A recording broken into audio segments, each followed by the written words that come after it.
Hi guys, welcome back to another episode of Storytime Society. I'm so happy that you're here. I'm so happy that you're alive and on this planet. Today's episode is a true crime episode, so obviously it is a little bit different than our regular Storytime Society episodes. Regular Storytime Society episodes come out on Tuesday, Wednesday, and Friday morning, and true crime episodes come out on Monday and Thursday morning at 8 a.m. I've been doing these for like 2 weeks, I think now, and I'm not 100% sure how long I'm going to be doing these true crime episodes for. Could just be a little bit, could be a lot of it. We aren't sure yet, but I'm just going to see how it goes, and yeah, we'll go from there. But obviously, the regular Storytime Society episodes are always going to be Tuesday, Wednesday, and Friday mornings at 8 a.m. No matter what, I won't let you guys down. Obviously, as I said, today is a true crime episode, so if you don't like true crime, exit out of this video. If you don't like hearing about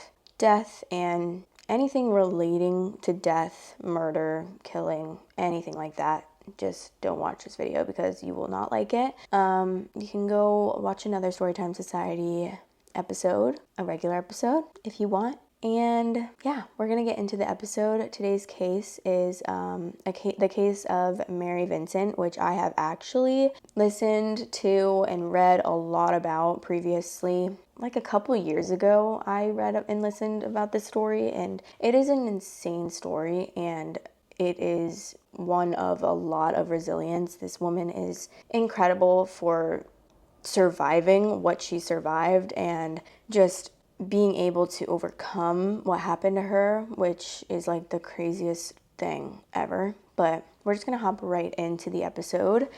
In September of 1978, Mary Vincent was on her way to Los Angeles. She was 15 years old and had run away from home. As she held up a sign that read, "Heading South," while she walked along the freeway, she was hoping this would be the start of a promising dance career. A man named Lawrence Singleton stopped to pick her up, and she decided to accept the ride. Although feeling a little uncomfortable since he said there's only room for her in his vehicle, not the other two teens waiting for rides as well, Singleton made his young passenger feel comfortable right away. Mary felt so at ease with this kindly old man that before long she fell asleep. When Mary awoke, she realized that they were going the wrong way. Her efforts to alert Singleton of the error resulted in excuses and reassurances from Singleton. They eventually came to a stop at a rest area for a bathroom break. Mary was beginning to feel uneasy about the situation, so when she saw her shoe untied, she hopped out of the car to tie it, should she need to make a run for it. Before she knew what was happening, Mary crumpled to the ground. Singleton had hit her over the head with a sledgehammer. She awoke, tied up to the back of the van. Each arm was fastened to the opposite side of the van wall. Singleton would sexually assault her again and again over the course of the night. The next morning, Mary begged for her release. Singleton replied, "If you want to be set free, I'll set you free." He then proceeded to hack off both of her arms with an axe. Mary was slipping in and out of consciousness now. She could barely tell what was going on as Singleton tossed her over the edge of a 30-foot cliff in Del Puerto Canyon. Nude, badly hurt, and unbelievably traumatized, Mary almost let the demise tugging at the edge of her consciousness take over. As she thought about the other girls who might fall into the hands of Singleton, should she not report him though, she realized she had to fight to survive, with nothing but bloody stumps for arms. Mary managed to climb back up the cliff and make her way back to the road. The car she managed to flag down for help saw Mary holding her severed arms. She was trying to make sure the muscles didn't fall out of her arms and to prevent any further blood loss. The Good Samaritan brought Mary to a nearby hospital where they frantically worked to save her life. Mary would go on to generate a detailed composite sketch and description of her attacker, which would go on to be recognized by a neighbor of Larry's. He would be arrested and put on trial for his attack on Mary Vincent. 6 months later, Mary would be staring down her attacker in court, where her testimony successfully put him behind bars. Unfortunately, he would only be sentenced to 14 years. The judge presiding over the court remarked, "If I had the power, I would send him to prison for the rest of his natural life." Larry would go on to stun absolutely no one by admitting he whispered the following to Mary while in court: "I'll finish this job if it takes the rest of my life." Mary and the public were understandably upset over the sentence, feeling it too short feeling it too short and just. Feeling it too short and unjust. This would lead to the passing of the Singleton Bill, which seizes the early release of criminals who used torture in their crime and allowed for 25 to life sentences as well. Larry Singleton would go on to serve only 8 years on a 14-year sentence based on his good behavior and performing his job well as a teacher's aide in prison. Larry would eventually be allowed to move back to his native state of Florida, where he would continue to get in trouble. In 1990, he would be convicted of theft twice, serving a 60-day sentence. Both theft charges were for small, inexpensive objects. February 19th, 1997, Tampa, Florida, a local house painter had noticed a horrific scene unfolding inside a nearby residence. He quickly called police and described to them the disturbing details. A nude man, covered in blood, was repeatedly stabbing a nude woman who lay motionless on the sofa. He would claim to the 911 caller that he could hear the bones being crunched after each stab. The nude man, who just continued on with his stabbing frenzy, was none other than Larry Singleton. The victim was 31-year-old Roxanne Hayes. She was a mother of 3 and doing what she could to support her family. She had agreed to meet with Larry for $20. Larry would go on to claim that she tried to take more than the agreed upon amount from his wallet. A struggle ensued. While he was trying to get a knife from her, she wound up being stabbed multiple times. His story is clearly made up due to the testimony of the house painter. An unconscious victim cannot struggle with a killer. Shortly after the incident, Larry would attempt to take his own life but was unsuccessful. He would be housed in a psychiatric hospital for some time before heading to jail to await trial. Mary would fly from California to Florida to testify on behalf of Roxanne and to ensure this would never happen again. She would go into great detail about what happened to her and paint a very clear picture why the ultimate punishment should be handed down to Singleton. I was raped. I had my arms cut off. He used a hatchet. He left me to die. Singleton's defense claimed that he never meant to kill Roxanne, that it was just a mistake due to too much emotion at the time. It took the jury 4 hours to come to a decision of guilty. On April 14, 1998, Singleton was given a death sentence for the senseless and horrific murder of Roxanne Hayes. Singleton appeared to not care when Judge Anderson passed down the sentence on him. This was an unprovoked, senseless killing of a human being. We are living in times worse than Sodom and Gomorrah. December 28, 2001, Singleton was serving his sentence and awaiting his death when he died at the age of 74 from cancer. Many believe Mary and Roxanne were not Larry Singleton's only victims, that he could be responsible for as many as a dozen murders. That story is always so insane to hear, but I really wanted to read a recent article from the survivor, Mary Vincent, because I just feel like obviously it's amazing how she survived such an insane attack, and this man's, I can't believe that he only got 14 years in prison to begin with, and I wish that he died way earlier than that because he's actually insane. But I'm going to read this article from 2023. I don't know if I already said that, but it's called The Heart of a Survivor, From Sorrow Comes Splendor.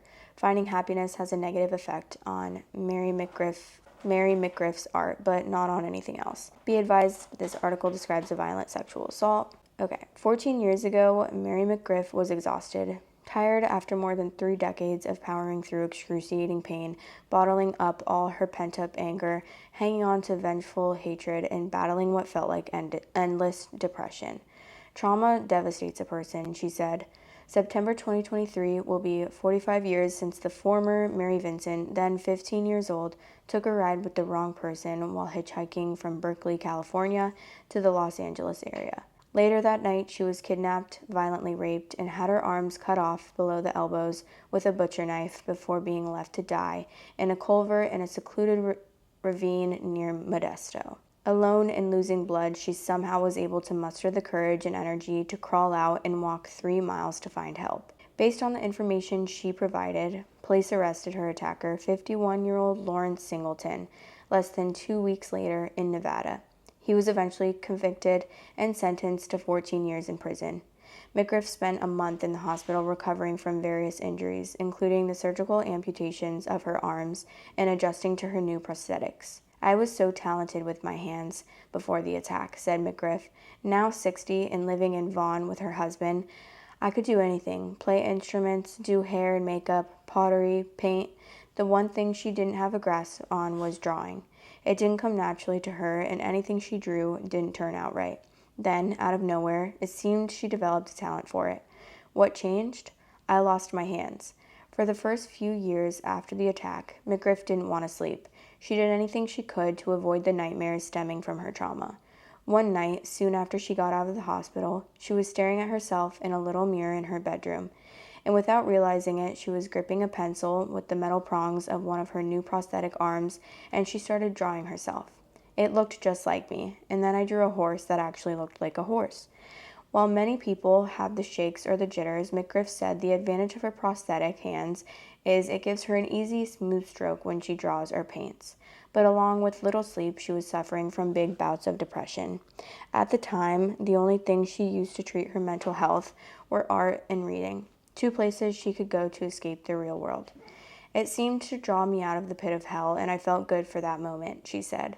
McGriff used her art to create beauty out of her depression. She found animals. She has a bald eagle painting hanging in a hallway in her home, and Strong Women, a drawing with a woman wearing makeup displayed in her living room, to be her main focus for her art. She's fascinated by hands, but it's not why you'd think. It's not because I miss my hands. They're just so difficult to draw. It's the dimensions. Everyone seems to get hands wrong, but for some reason, I get them right. Out of the 4,000 pieces of art she created since her attack, she sold or donated all but 7. McGriff knows most of those sales are for collectors intrigued enough to buy from an armless artist with a dark backstory. Then, as quickly as she developed the talent to draw in 1978, she lost it altogether 14 years ago. She chose an odd thing to blame for the sudden stoppage: joy. I kid you not, I haven't drawn a thing or read a book since I met her now husband, she said. With him, I'm living life instead of drawing it or reading about it. All of her hate, anger, and daily depression, the motivation behind her best work, quickly disappeared, and McGriff couldn't be any more excited about it. I wouldn't trade my happiness for anything in the world right now. That's all I've ever wanted. She finds art in other things now, like gardening, nurturing birds in her yard, and cooking ethnic foods. She'll occasionally pick up a pencil and see what happens. It just doesn't look like before, McGriff said. It looks like a cow took a turd on my paper. I've burned everything I've drawn recently. McGriff is more of a homebody today. She knows that comes with people thinking she's a sad hermit, but that's just not the case. I'm happy with life. I try to help others see through my eyes. You shouldn't give up hope. It's still a good life. There's so much out there. It's beautiful.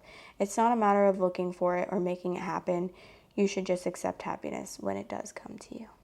I love that. And I really wanted to read that just because, like, obviously the story is insane, but it's really amazing to see, like, what came out of it and to see that it's a happy ending out of such a crazy and, like, horrific story, that something very beautiful came out of that, and I love it. I'm so glad that she's happy now, and she obviously deserves it with the resilience that she has. I actually didn't know about the second case that ended up getting Larry arrested again and going to prison. I actually don't think I knew about that until today when I was researching. The fact that he even lived to 74 is honestly so upsetting to me. Like, this is one of the, like, more terrible stories that I have heard of, and it's something of the sort.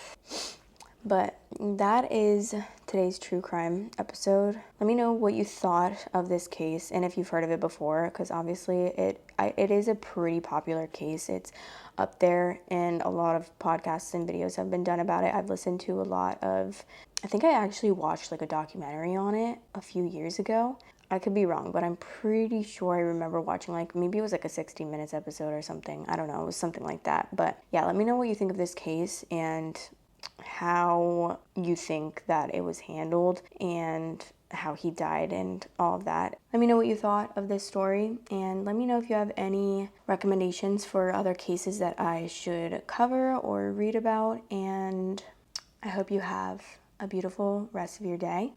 I'll see you in the next episode of the Storytime Society.